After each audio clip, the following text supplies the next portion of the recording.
Gedung Putih merespons laporan media yang menyebut Iran kembali menutup Selat Hormuz karena Israel terus menyerang Lebanon.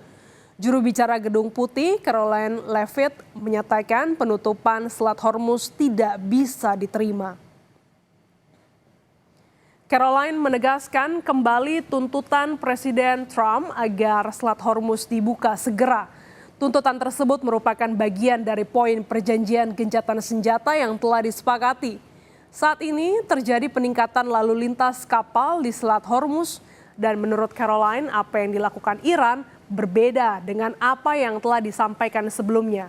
Amerika meminta agar Selat Hormuz segera dibuka kembali. That is completely unacceptable. And again, this is a case of what they're saying publicly is different privately. We have seen an uptick of traffic in the Strait today, and I will reiterate the president's expectation and demand that the Strait of Hormuz is reopened immediately, quickly, and safely. That is his expectation, and it has been relayed to him privately that is what's taking place, and these reports publicly are false. Iran menyatakan Selat Hormuz tetap dibuka, namun kapal sipil diminta waspada di tengah situasi konflik. Wakil Menteri Luar Negeri Iran menyebut jalur strategis Selat Hormuz masih dapat dilalui, tetapi kapal sipil harus berkoordinasi dengan otoritas Iran demi keamanan. Hal ini karena Iran mengakui telah menempatkan ranjau laut sebagai bagian dari strategi perang.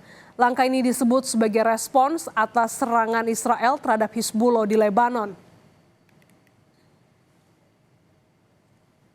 I can tell you that until now, the Strait of Hormuz is open.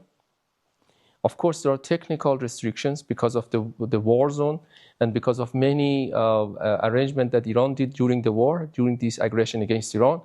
So there are some technical restraints, and this is why that all the ships that they would like to pass through the Strait of Hormuz, they have to communicate with our army and our military contact points there because of the limitations in this strait.